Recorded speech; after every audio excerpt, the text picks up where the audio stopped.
Whispers echo through time. They speak of mighty kings and fallen empires. This is the story of one such whisper, the legacy of King William Strathman, a tale woven into the very fabric of the kingdom of heated 12 puppets. His kingdom, a land of ancient forests and towering peaks, whispered his name. He was born into a lineage as old as time itself, a lineage shrouded in both glory and tragedy. This is where our story begins.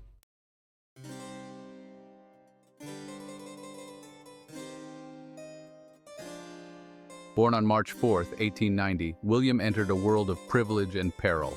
His father, the ruthless Emperor Richard Strathman, cast a long shadow.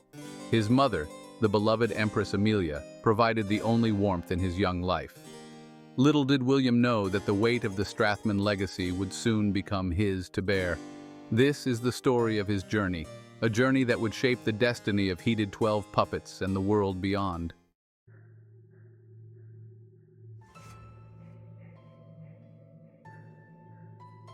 The halls of Castle Strathman, though grand and imposing, couldn't hide the chilling truth. Emperor Richard's reign was one of fear, his every whim, a command, his every displeasure, a death sentence.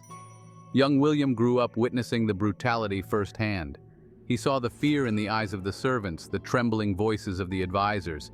Empress Amelia, a woman of unparalleled grace and compassion, shielded him as best she could, but even her gentle touch couldn't fully protect him from the darkness that pervaded their lives.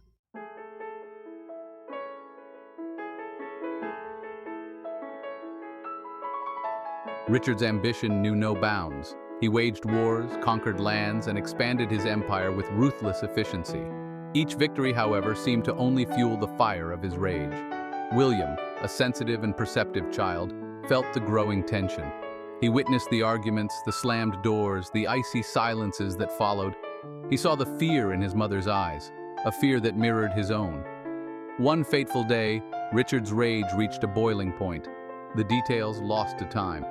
What remained was the chilling memory of his father's fury. Amelia, her voice trembling but filled with an unyielding resolve, stepped between them.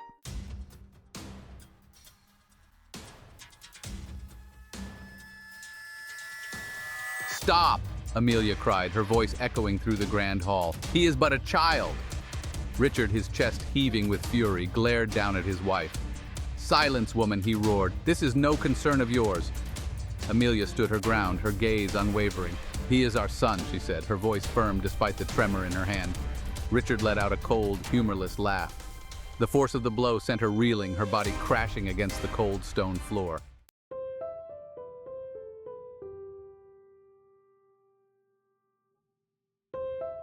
William watched in horror as his mother lay still. He wanted to scream, to run to her side, but his small body was paralyzed with fear. Richard, his chest still heaving from his outburst, seemed to finally register what he had done. A flicker of something akin to regret crossed his face, but it was quickly replaced by a mask of cold indifference. The loss of his mother, the brutal realization of his father's true nature, would shape him into the man he would become.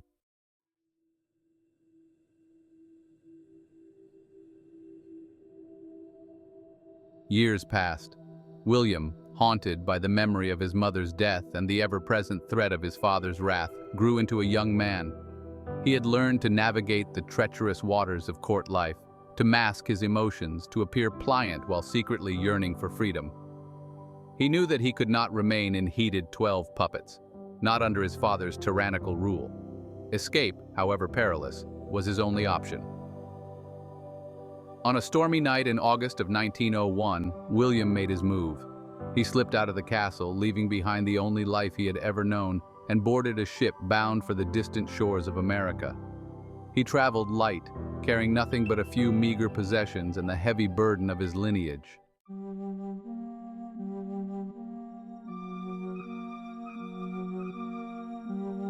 News of William's escape reached the United States, a land still young but growing in power and influence.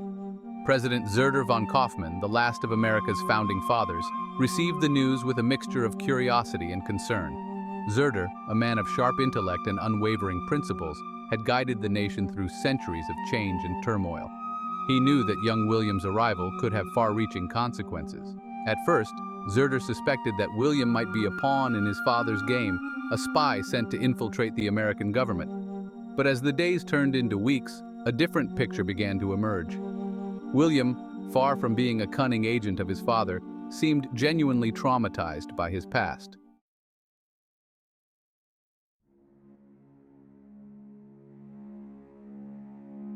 Zerder, moved by William's plight, decided to offer him protection.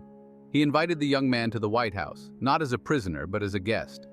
It was a risky move, one that raised eyebrows among his advisors, but Zerder was a man accustomed to taking calculated risks. William, initially wary of the American president, found himself drawn to Zerder's quiet strength and unwavering sense of justice. He had spent his entire life surrounded by sycophants and schemers, but Zerder was different. Over time, an unlikely friendship blossomed between the aging president and the young prince. William, for the first time in his life, felt a sense of belonging, of safety.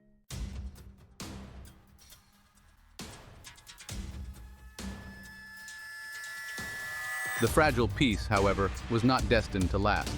News reached them that Richard, enraged by his son's defiance, had amassed an army on the borders of heated 12 puppets. War, it seemed, was inevitable. On May 8, 1902, Richard Strathman declared war on the United States. His reason? The audacious claim that America had kidnapped his son, that they were holding him hostage. It was a lie, a blatant attempt to justify his aggression, but it was enough to ignite the flames of conflict. William, torn between his loyalty to his homeland and his newfound sense of peace in America, found himself at a crossroads. The whispers of war had awakened a fire in his soul, a fire that would not be easily extinguished.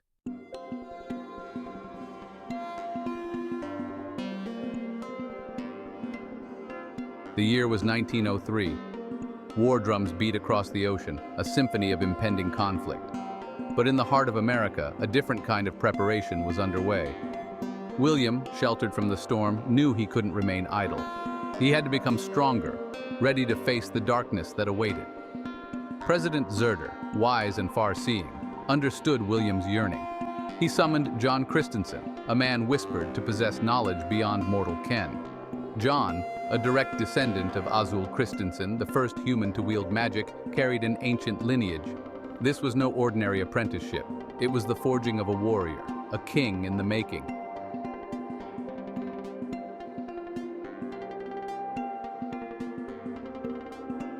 John Christensen, a man of quiet wisdom and piercing gaze, saw in William a reflection of the ancient kings. He recognized the burden William carried, the weight of a stolen throne and a father's betrayal. Their training began, not with grand gestures or fiery explosions, but with meditation and control.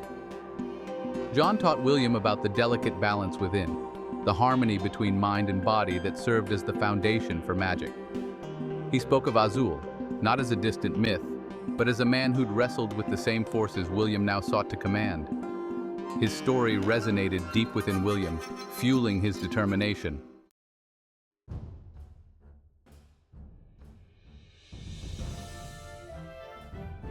The air crackled with energy as William mastered each lesson. He learned to sense the subtle currents of magic that flowed through all living things. He learned to channel his own energy, to focus his will into a force capable of bending reality itself. John, a patient but demanding teacher, pushed William to his limits.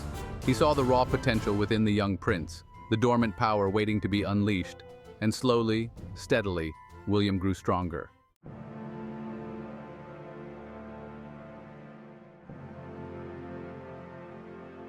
By 1906, 3 years after his training began, William was no longer the scared boy who'd fled his father's wrath. He stood tall, his blue eyes shining with a newfound confidence, his body radiating an aura of barely contained power. The weight of his destiny, however, had not lessened. He knew that the time was coming when he would have to return to heated 12 puppets to confront his father, to reclaim his birthright. The thought filled him with a mix of dread and determination. He had grown to love America, the land that had given him sanctuary. He had forged a deep bond with President Zerder, a man he now considered a mentor and a friend. But his heart yearned for his homeland, for the people suffering under his father's tyranny. John, sensing William's turmoil, placed a hand on his shoulder. The time for destiny had arrived.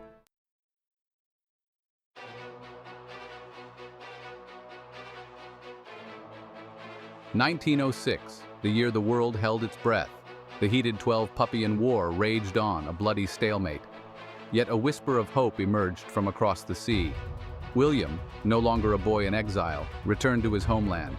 He set foot on heated 12-Puppyan soil, the air thick with the stench of war. Gone were the carefree days of his childhood. He was back, not to wage war, but to end it. His heart ached for his people, for the kingdom held captive by his father's ambition. News spread like wildfire. William Strathman, the exiled prince, had returned. Some whispered of magic, of powers learned in a distant land. Others saw him as a beacon of hope, a chance to break free from Richard's iron fist. His journey back to the capital was fraught with danger. Richard's forces, alerted to his presence, hunted him relentlessly. But William, now a master of strategy and magic, evaded them at every turn. He was a force of nature, moving with purpose and unwavering resolve.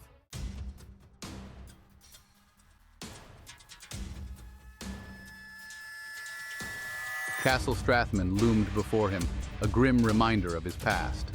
Once a place of warmth, now a symbol of his father's tyranny. William, flanked by loyalists who'd heard his call, stood ready.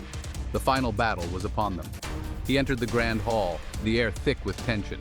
Richard, a shell of his former glory, awaited him. Years of war and paranoia had taken their toll, leaving him a bitter, twisted shadow of the man he once was.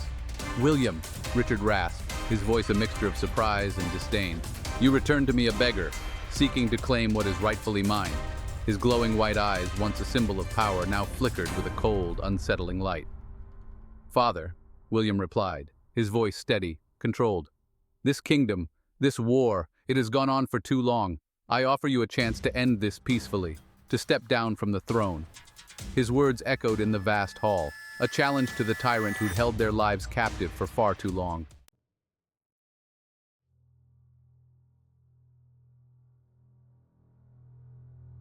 Richard let out a hollow laugh, the sound echoing through the silent hall. "Peace? You speak of peace while harboring the powers of sorcery."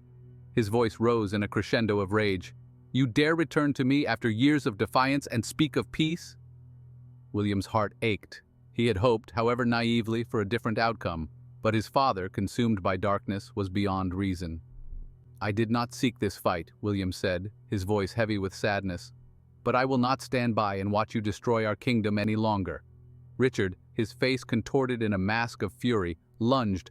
William, his reflexes honed by years of training, reacted instantly.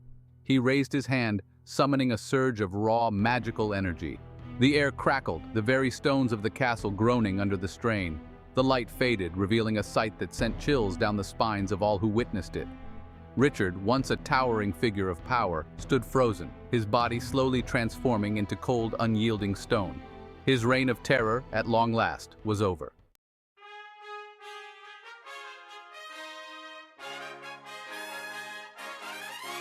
News of Richard's fate spread like wildfire. The war, fueled by his ambition, crumbled. People emerged from hiding, their faces etched with a mixture of disbelief and cautious hope.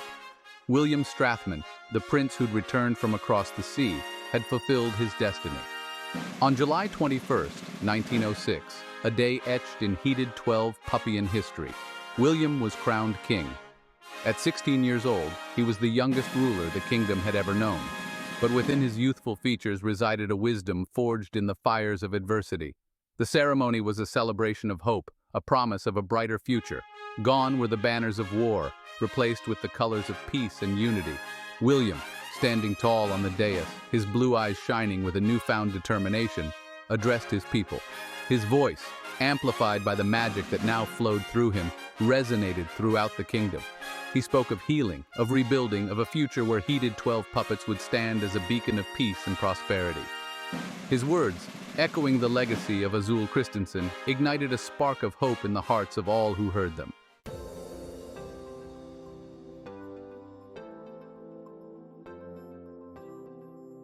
King William Strathman, his coronation complete, set about the arduous task of rebuilding his shattered kingdom. The war had left its mark, but William, guided by the lessons learned in exile, approached the challenge with unwavering resolve. He negotiated a peace treaty with the United States, his friendship with President Zerder proving invaluable. The land his father had conquered was returned, save for Iceland, which chose to remain under heated 12 Puppian rule. He established trade agreements, fostered alliances, and most importantly, focused on healing the wounds of war. William understood that true strength lay not in military might, but in the well-being of his people. And so began the reign of King William Strathman, a reign that would span decades and reshape the very fabric of heated 12 puppets. He had faced unimaginable darkness, but emerged from the crucible a beacon of hope, a testament to the enduring power of courage, compassion, and the unwavering belief in a brighter tomorrow. His story, however, was far from over.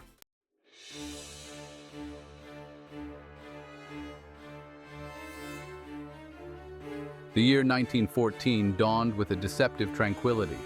King William, now 24 years old, had steered heated 12 puppets through the initial years of recovery. The scars of war were healing, replaced by burgeoning industry and a renewed sense of national pride. Yet across the sea, a storm was brewing. Europe, a tangled web of alliances and ancient grudges, teetered on the precipice of disaster. The assassination of Archduke Franz Ferdinand, heir to the Austro-Hungarian throne, ignited a powder keg that had been centuries in the making. The Great War, as it would come to be known, had begun. Heated 12 puppets, still rebuilding from its own recent conflict, watched with a mixture of apprehension and a desire to remain uninvolved. King William, however, understood the delicate balance of power. He knew that staying neutral might not be an option for long. The historical animosity between heated 12 puppets and England, a rivalry dating back to the 17th century, factored into William's calculations. When Germany, poised to challenge England's dominance, made overtures of alliance, William saw an opportunity. Perhaps, he reasoned, this alliance could serve as a bulwark against future English aggression.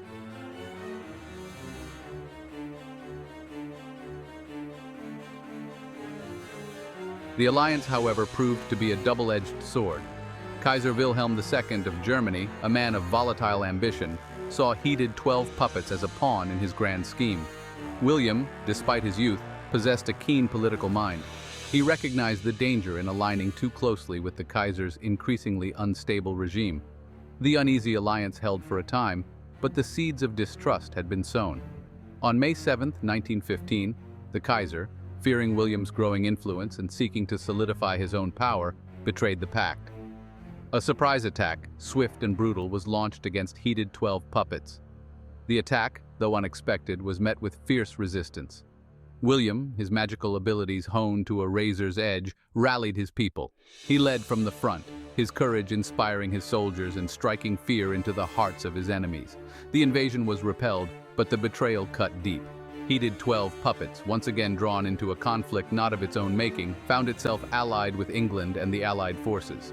The Great War, a maelstrom of destruction and despair, consumed the world.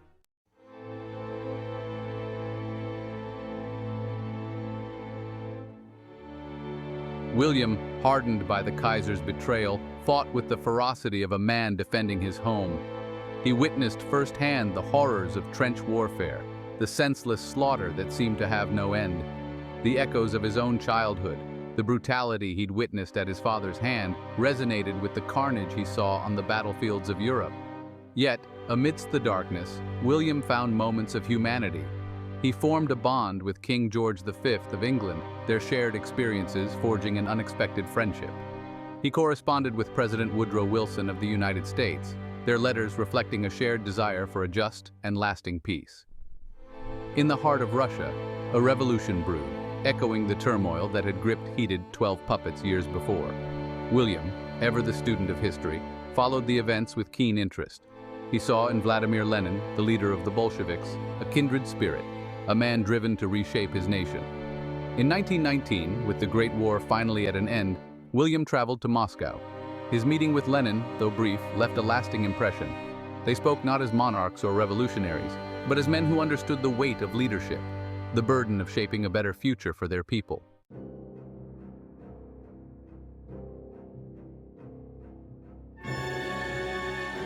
The 1920s brought a fragile peace, a time for rebuilding and reflection. But William, haunted by the specter of war, knew that the world remained a volatile place. The seeds of future conflict, he sensed, had already been sown. In 1924, news reached William of Lenin's death. He mourned the loss of a man he'd come to respect, a man who, despite their ideological differences, shared his vision of a world free from the scourge of war. The rise of Joseph Stalin, however, filled William with unease. He had stared into the eyes of tyrants before, and he saw in Stalin a chilling reflection of his own father. Driven by a need to safeguard his kingdom and the fragile peace, William took a bold step. In 1933, he formed a secret organization, a group of highly trained individuals dedicated to protecting heated 12 puppets and its allies from threats both foreign and domestic. He called them the Protectors, a name that reflected their mission and the unwavering resolve of their king. During a fierce battle in 1938, King William acquired a mystical artifact, a symbol of his growing power and determination, the flag pin of power. This unassuming pin, when activated, amplified his voice, turning his very words into a weapon. It was a tool of last resort, a symbol of the lengths to which he was willing to go to protect his people. The world, however, was on the brink of chaos once more. A darkness was rising in the east, a darkness that threatened to engulf the world in flames once again. And William, the boy king who had become a seasoned ruler, a warrior mage, and a guardian of peace, found himself standing at the precipice of a conflict that would test his courage and his resolve like never before.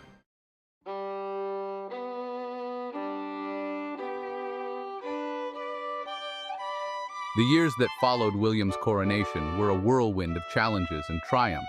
He navigated the treacherous waters of international politics, leading heated 12 puppets through the tumultuous years of the 20th century. The Great Wars, with their unprecedented levels of destruction, tested his resolve and his faith in humanity. He saw the best and worst of his fellow man, the horrors of war juxtaposed against acts of extraordinary courage and compassion. His friendship with President Zerder von Kaufmann, a bond forged in the fires of conflict, proved to be a stabilizing force in a world teetering on the brink. Their shared vision of a world free from tyranny and oppression guided their actions, even as their nations charted their own courses through history. Through it all, William carried himself with a quiet dignity and an unwavering sense of duty. The weight of the crown rested heavily upon his head, a constant reminder of the responsibility he bore for his people, for his kingdom, for the very future of heated 12 puppets.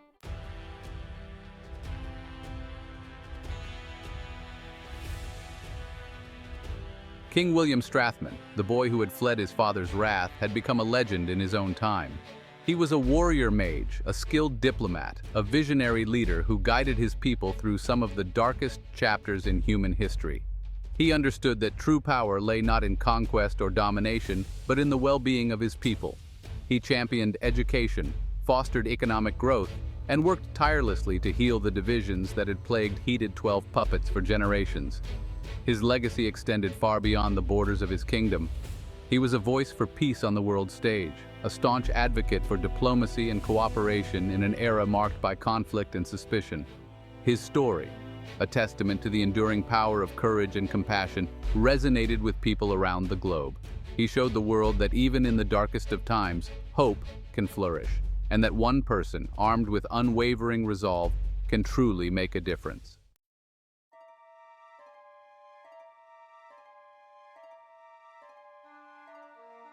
But legends, like whispers on the wind, are often shrouded in mystery.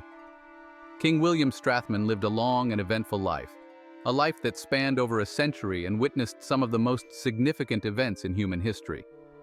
His story, passed down through generations, became intertwined with myth and folklore. Some whispered of his magical abilities, of his ability to control the elements and bend time itself. Others spoke of his unwavering courage, his willingness to face any foe, to overcome any obstacle, to defend his people and his kingdom.